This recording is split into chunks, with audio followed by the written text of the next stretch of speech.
Good afternoon, everyone. Good afternoon. I'm not really sure where to start. I don't have any opening remarks, and Matt's not here.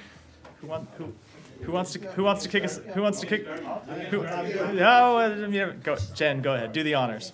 Can you give us any updates on the opening of the Rafah crossing? Where do negotiations stand to try to get civilians to be able to access that gate? What is the expectation you're giving to the Egyptians and Israelis in terms of who will be able to leave? So it continues to be a matter that we're working on. Ambassador Satterfield is on the ground in Israel, continuing close consultations with both the Israeli government and the Egyptian government, as well as the United Nations. There have been convoys moving through. As you know, we've unlocked that piece. There haven't been, to our estimation, there hasn't been a sufficient amount of aid getting through, but we're working on mechanisms to speed up the screening of that aid so more of it can move through the gate and make it to the innocent civilians in Gaza who need it. And we continue to work to unlock the very difficult kind of practical problem of getting American citizens out. I think it might be useful for me to talk a little bit about what the issues actually are. In that, so if you've ever been to Rafah Crossing, or if you know what it looks like, there is an Egyptian side that is controlled by Egyptian immigration authorities, and then there is a Gaza side that has been controlled by immigration authorities from Hamas. And in the middle, there is a no man's land. And so the Egyptian authorities are ready to process American citizens and other foreign nationals if they make it through the Gaza side of the border, through the no man's land to them.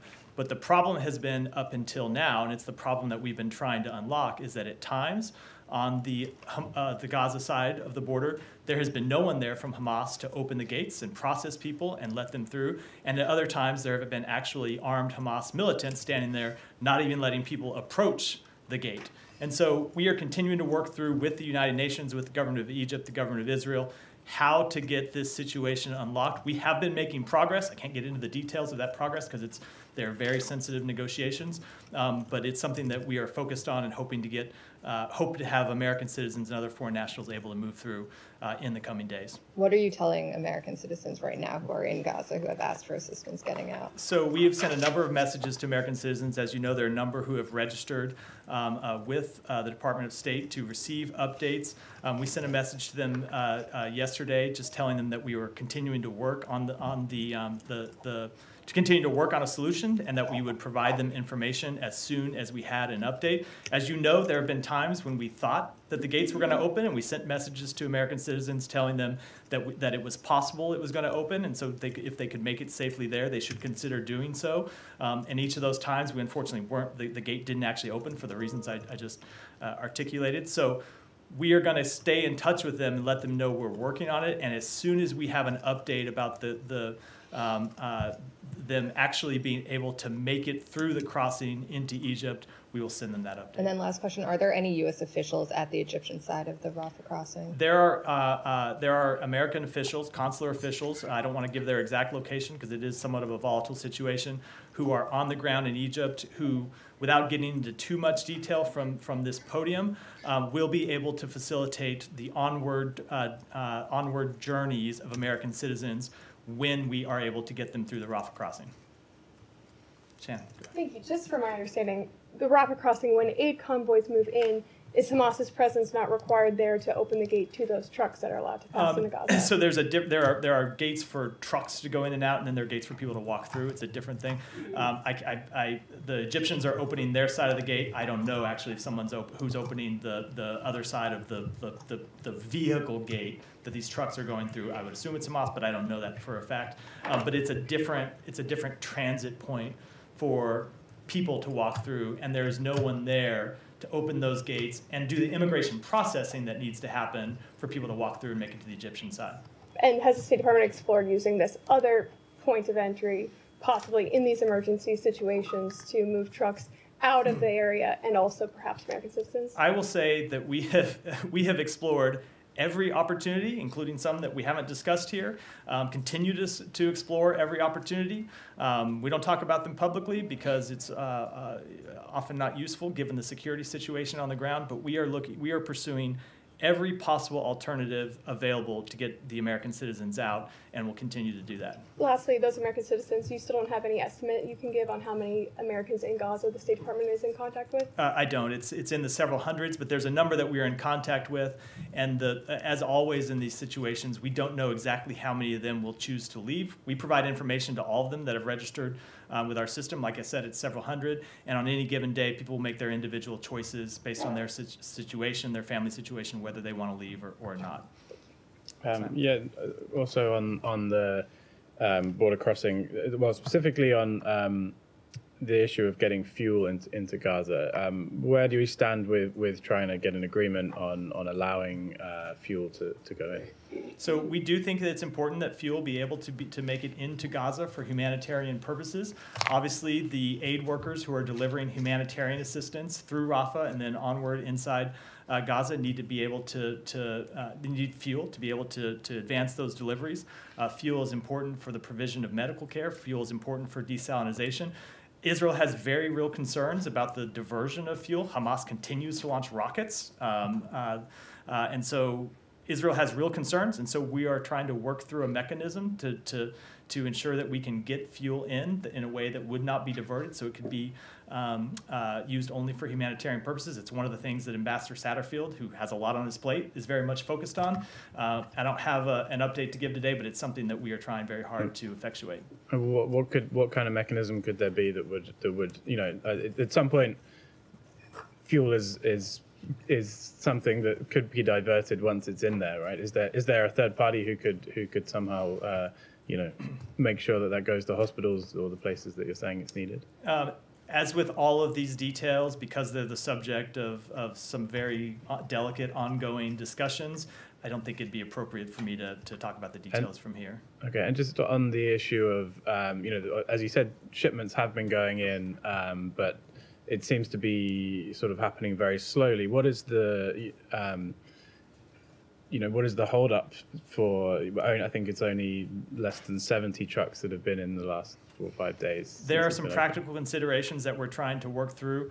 Chief among them, but not only. Chief among them is we need to speed up the inspection regime, and we're working to do that. Yeah, Leon. Yeah, I would. Staying obviously in the region, but just on a slightly different issue. The president yesterday said that he had no confidence whatsoever in the numbers given by the number of Palestinians killed in Gaza. The Hamas is publishing today a list of names of 7,000, I think, people. That's the number that they're giving. What credibility at all do you give to that? And how can they, because obviously the president didn't get into numbers, and he said, innocent civilians will be killed, but he really said he had no confidence whatsoever in the numbers. Do you have any numbers from the Israeli side, or ways to compare? So I will note, just for the record, that the president also noted that we mourn the loss of every civilian life, and that includes innocent Palestinians who have had their lives taken over the course of this conflict, and something the secretary has made clear on a number of occasions. But it is true that all of the numbers that are provided publicly are provided ultimately by Hamas. And so given the way that Hamas has misled the public, most recently with respect to the explosion at the hospital last week that they claimed was an Israeli airstrike, when our assessment is that is not accurate, and we have released information about that. The Israeli government has released information about that.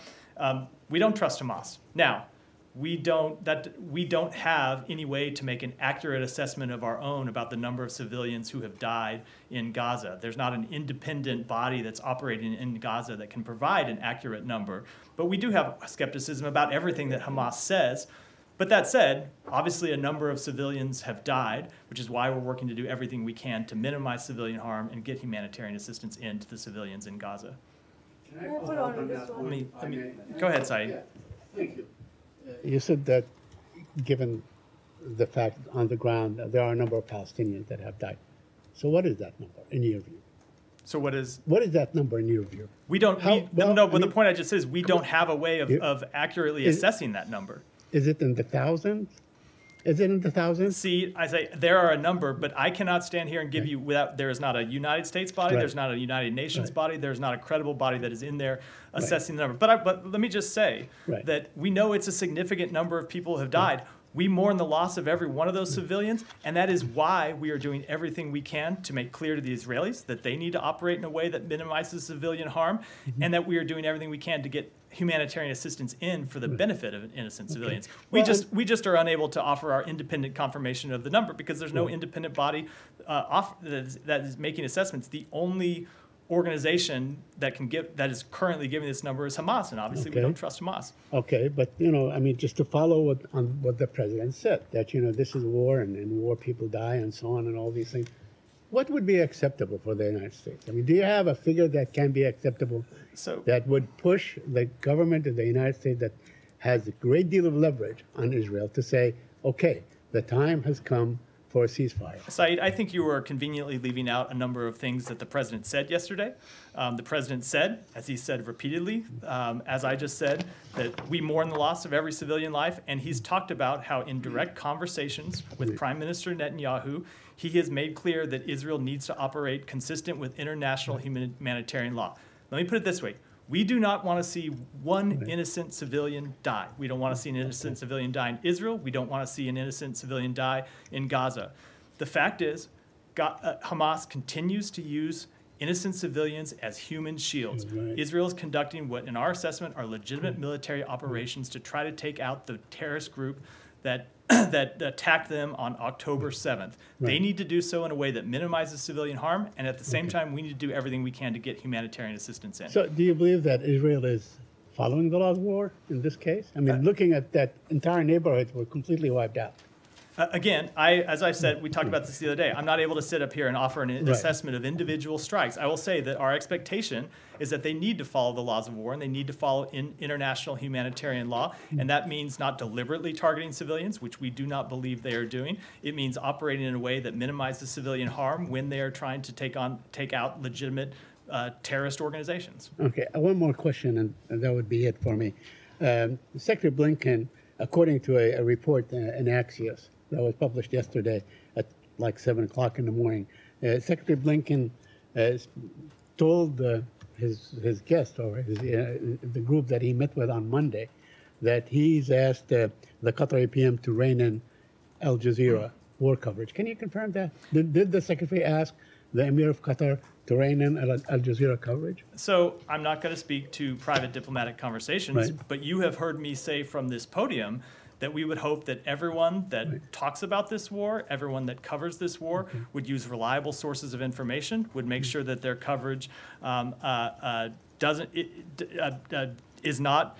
does not rely on sources of information that are incorrect. Again, I want to go back to the hospital explosion last week when you saw reports in the Western press and in the press in the Arab world that immediately attributed that to the government of they Israel. still- Well, they let me still believe that, just let me finish. Just based solely on Hamas's claim, and continued to report it as an Israeli strike, even after Israel had offered an assessment to the contrary, we had offered an assessment to the contrary, and Hamas had offered no information. So I will say that we continue to hope that everyone will treat claims from Hamas skeptically. Okay, this is not a claim from Hamas. This is a published article by a well-known Israeli newspaperman. He wrote it in Axios and so on, and he attributed it to solid sources and so on. And he said that Mr. Blinken told the Jewish community leaders on Monday, he also met with Palestinian leaders on Monday, and he told them that he asked the Emir of Qatar to rein Hamas. And the reason I ask it, because yesterday at about this time, or an hour before, at noon,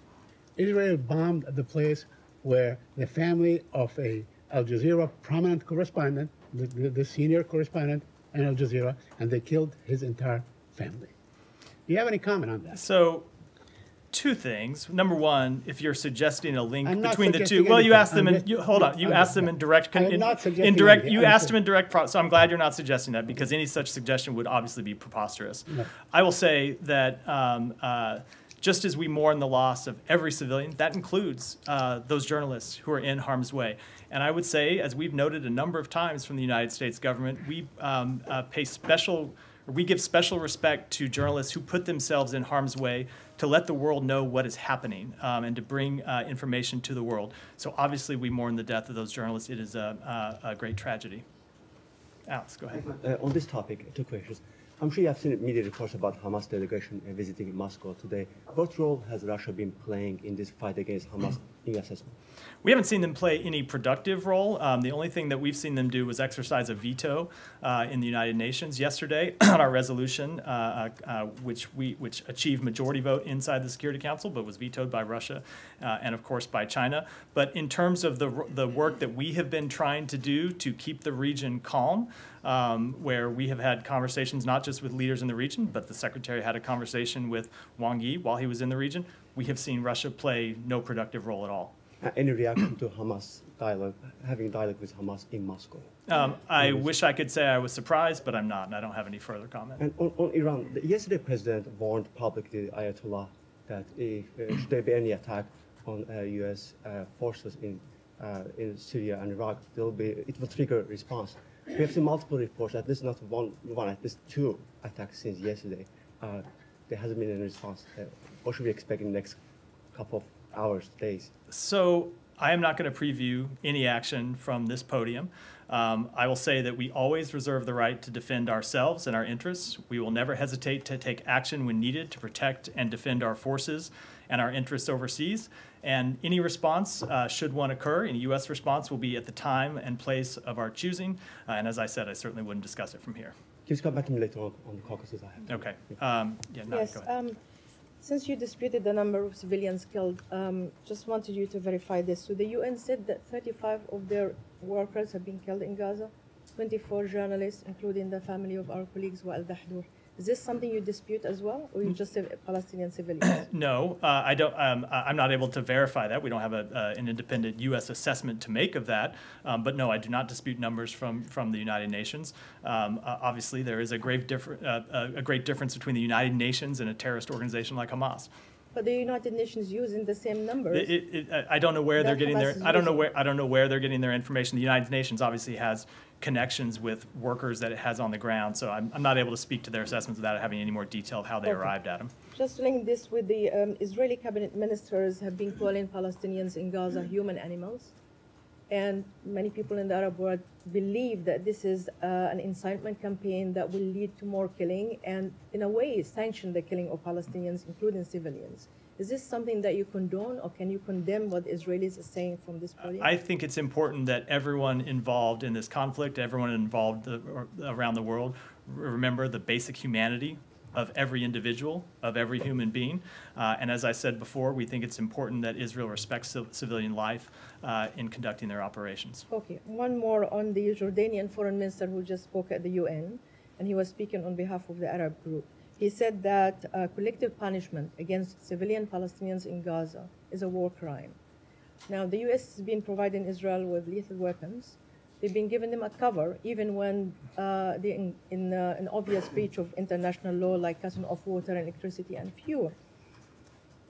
Do the lawyers at the State Department believe that the U.S. is immune from persecution later on when the dust is settling? So I would say that we would agree that we oppose collective punishment in any instance, and that's not what we believe is happening here. We believe that Israel, as I've said, is conducting legitimate military operations against a terrorist group that embeds itself in civilian populations, that uses civilians as human shields, that puts its military headquarters in schools, in hospitals, in residential apartment buildings.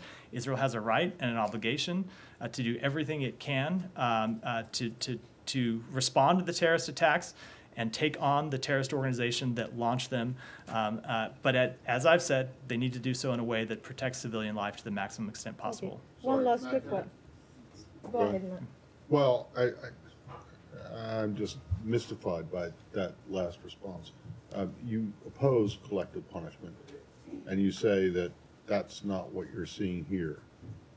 And yet, numerous people have said that that is what's going on. And that is not an assessment that we have made. Obviously, a number of civilians have died in this conflict, and we want to see civilians protected. You accept that. Of course. But you don't accept, I just want to make sure, because I asked Secretary Blinken about this last week. I said, do you think that, much like what Saeed's question was, Yeah. do you think that the Israelis are complying with the international laws of rules of war? And he said last week, well, there'll be plenty of time to figure that out at the end. But that's not really what the question is do you think that they are complying with them now? And I am not trying to minimize what happened on October 7th at all. But since you guys have made it a priority to tell the Israelis that it's important for democracies to respect these laws and rules, do you think that they are? We have not made, So far. we have not, as is consistent with what the Secretary said on Friday, we have not made any kind of formal assessment. There are a number of strikes that happened. You would have to look at the facts and the circumstances of every one of those Well, strikes. Hold on, let me just to make that When kind is it that you make that kind of determination? I'd say to make that kind of formal assessment. Right now, what we are doing is having conversations with them to ensure that they are conducting the strikes that they're conducting consistent with the laws of war and protecting And you military. think that they are? We so have far? not made any kind of formal assessment, but Well, it is. the- But hold on, but let me finish. It is our assessment. They are not deliberately targeting civilians. Okay. They are warning civilians to get out of harm's way when they're taking a military strike.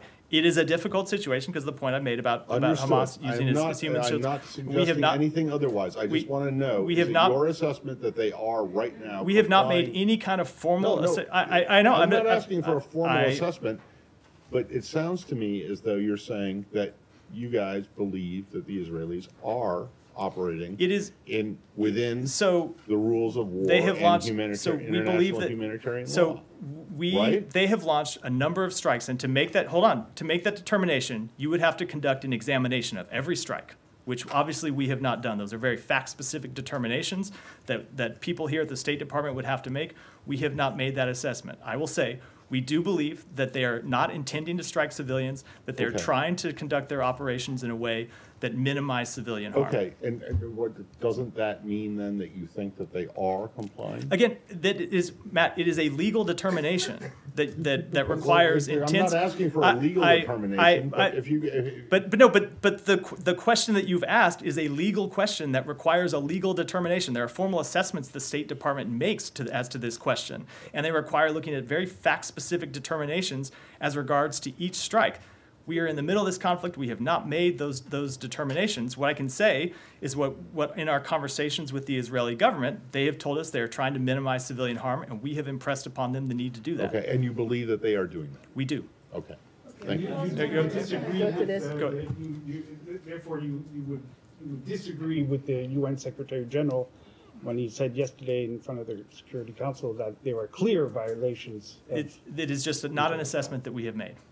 But he's made it. He has. It's not an assessment that the U.S. government has made. You've made similar assessments when Russia bombs places in Ukraine. You very quickly will say what you think is happening in that bombing, right? And- Why do you need to assess every single Those have strike? been after the result of internal determinations here at the State Department. I would say you've come out much more quickly than that. Given the amount of time that the bombing has been going on in Gaza, you've had enough time. You've had more time than in some cases. We have not seen Russians warning civilians to vacate apartment buildings when they launch them. We've seen evidence in Russia's case of deliberately targeting civilian infrastructure.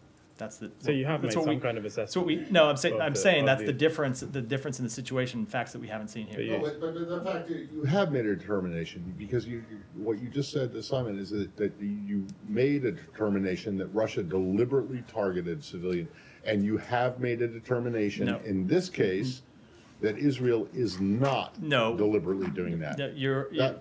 I'm sorry, I don't see, there's no other way to read what you, again, we were able to show and make the determination in the case of Russia that they were intentionally targeting civilian infrastructure. We have not come to that conclusion here.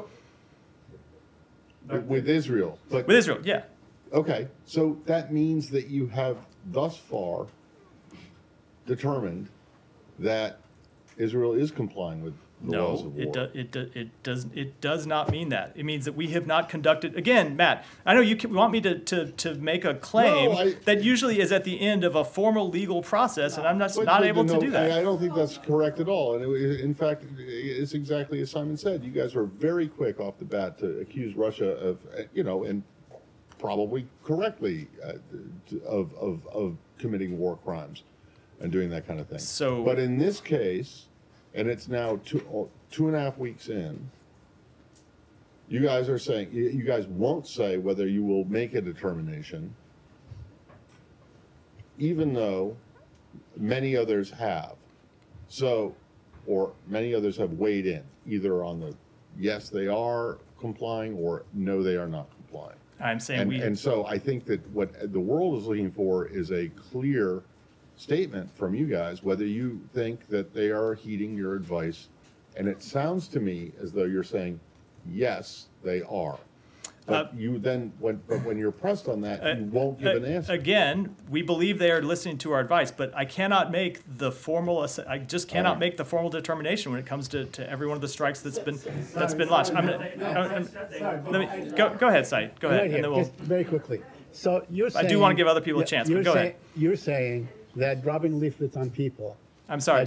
dropping leaflets on people, telling them that we're going to bomb this site, like 3 or 5 minutes before, is actually complying with the laws of war. Is that what you just said? Said, I am not able to sit here at this podium and talk about the specifics of No, every. you said they inform Said, people. I let you finish the question. Let me finish Right, the answer. sure. Of every individual strike, to make a determination of a war crime, you need to be able to do these very fact-specific determinations and compare them about what international law requires and see if the international law has been violated. I'm not able to make that assessment. Certainly not as with facts that you were giving to me about whatever No, strike. you just said Here. they informed them. I'm Correct. responding to what you said. Correct. Do you think that absolves Israel from committing war crime, or does it That is- show that that- they are complying with the laws of war? That is not what I said. It is a holistic determination that we would have to make looking at all the circumstances.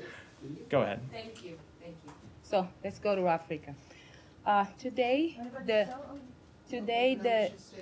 We'll, can I ask you? go ahead, and we'll come back. Okay, so today the SADC group of ambassadors had a meeting. And during this meeting, the ambassador of Angola in the United States once again highlighted President Lourenço's willingness to lead an effort to ensure that the sanctions on Zimbabwe be lifted.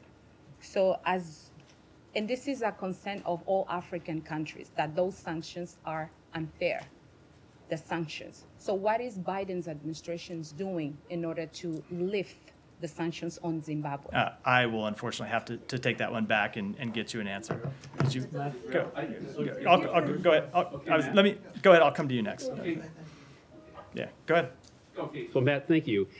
Regarding the attacks on Israel, what conversations has Secretary Blinken or other State Department officials had with the Lebanese government, as well as the UN Secretary General, pertaining to Hezbollah activities or missile firings, and the United Nations interim force in Lebanon obligations to intervene or stop the attacks and have follow-up? So I will say that we have made clear that all of the parties, to every party in the region hostile to Israel, that if they are thinking about this, entering this conflict, they should not take that step.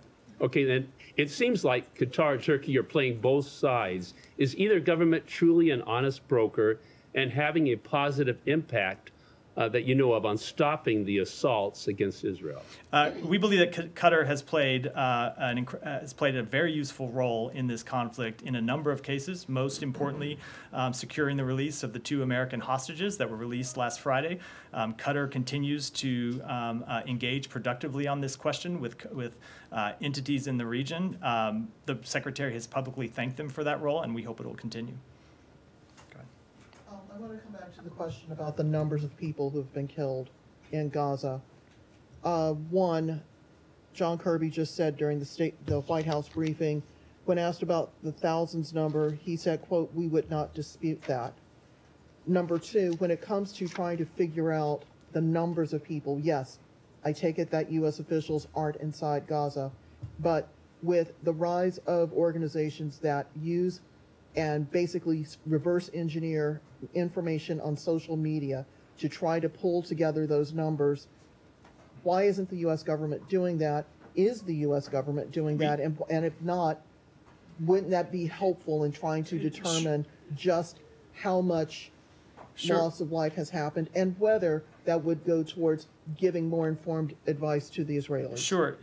We would welcome any credible assessment of the loss of life inside Gaza. We don't have the ability ourselves. We are not on the ground there, able to talk to people and families who have reported lost loved ones. It's not an ability we have when we don't have United States government personnel inside Gaza. But if there was a credible third party that could do it, of course we would welcome it. I would say, whatever the exact number is, we know that a significant number of civilians have lost their lives, and it is a tragedy. Every one of those losses is a tragedy, and that is why we have been working so hard to get humanitarian assistance in, to establish areas where civilians could be safe from harm, to communicate directly to the Israeli government that they need to act consistent with the laws of war, and it's why we'll keep at those efforts. So I understand the importance of the numbers, and it is important to know, and we would obviously like to have an accurate assessment that we could rely on. But it's not going to change our work to protect civilian lives, what that number ultimately is. We're going to stay focused on that.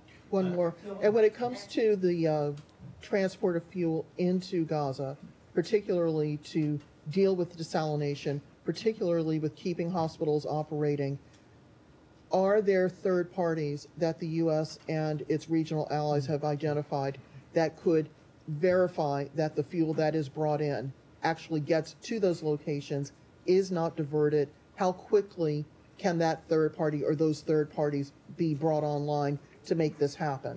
That is one of the issues that is under discussion, but I don't think I should get into any of the details before we've been able to come to some kind of ultimate agreement. Is it imminent? Are you able to say whether it's imminent?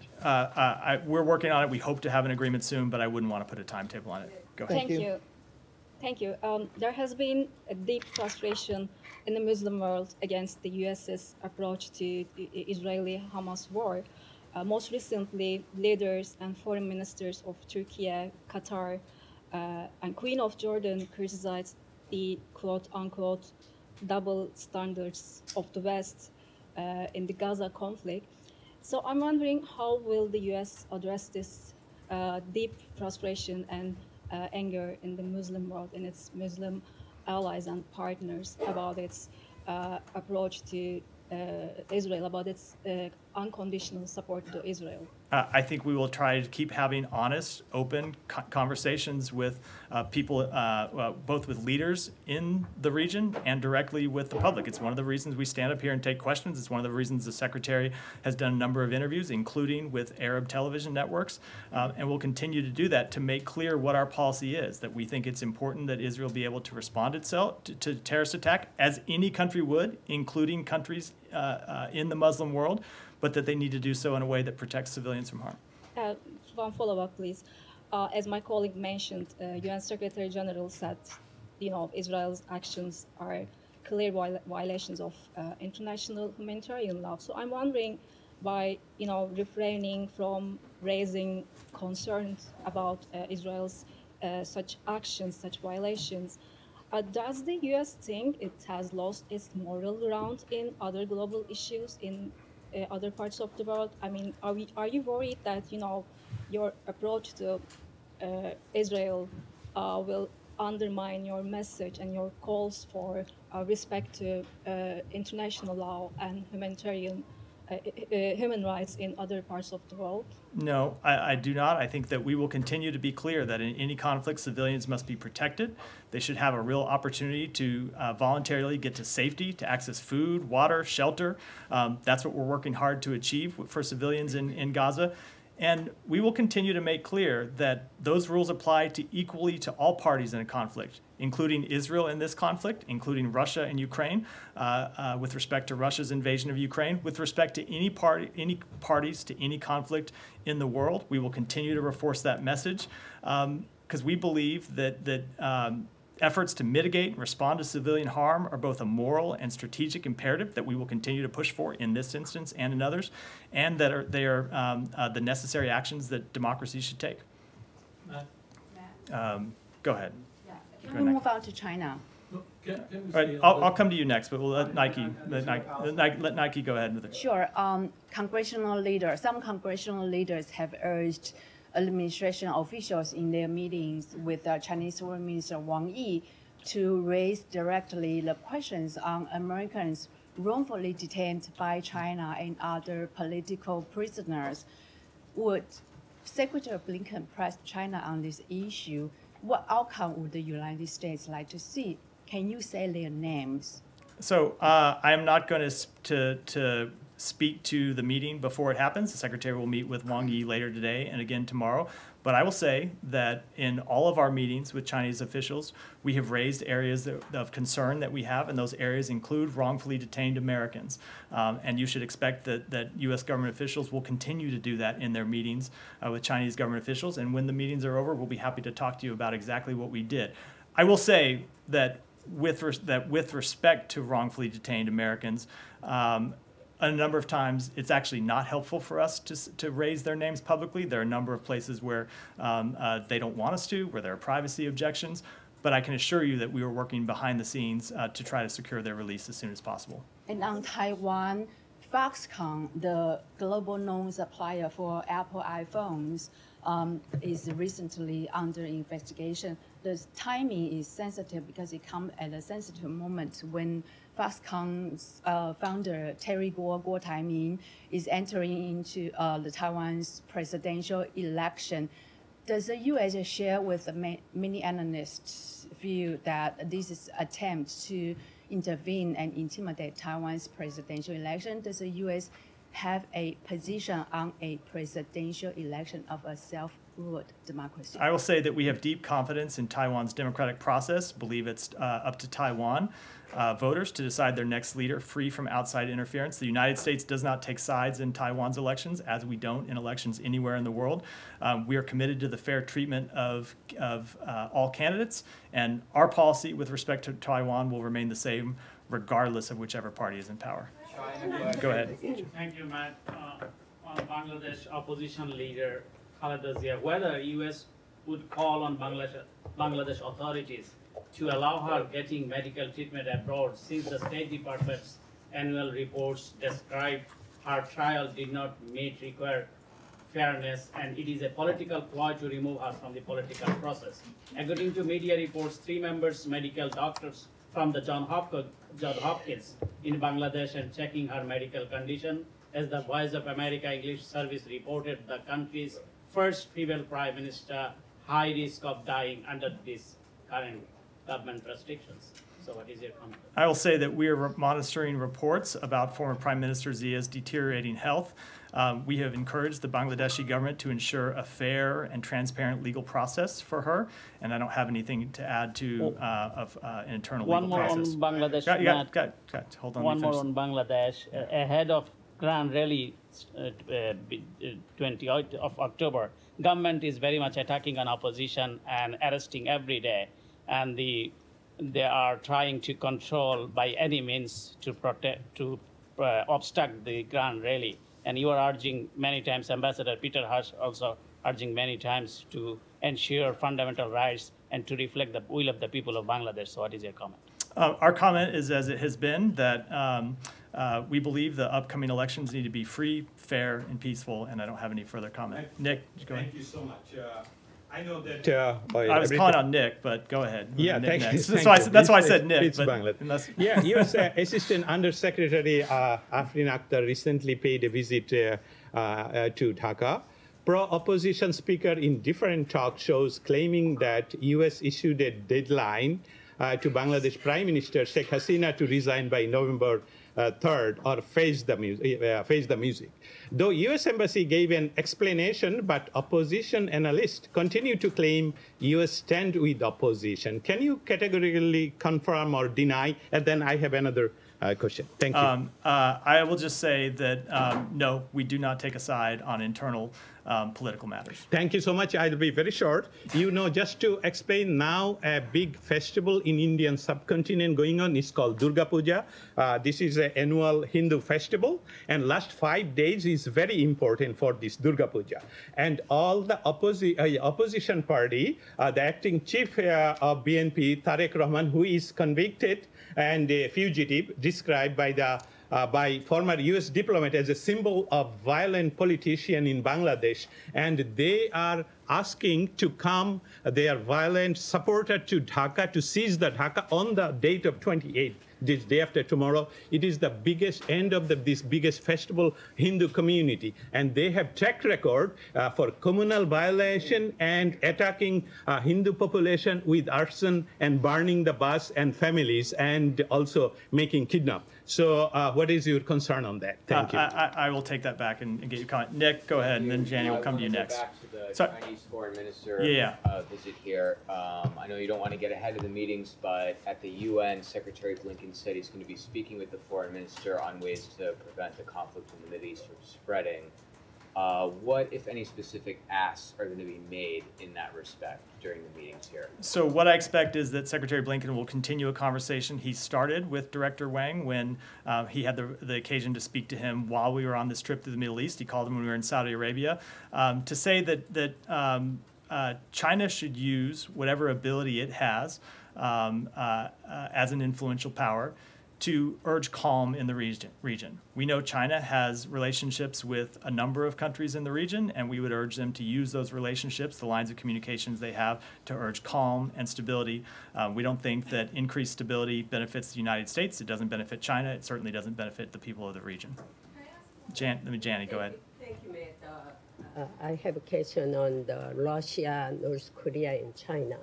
Russian Foreign Minister Lavrov told reporters that arms deals between North Korea and Russia were groundless, and that the United States had made false reports without evidence.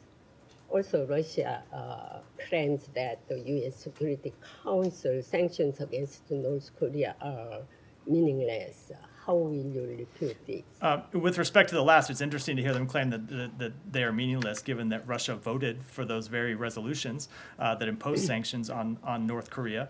I will say that our assessment has not changed, that we have seen the flow of weapons between Russia and North Korea. We believe that those violate UN Security Council resolutions.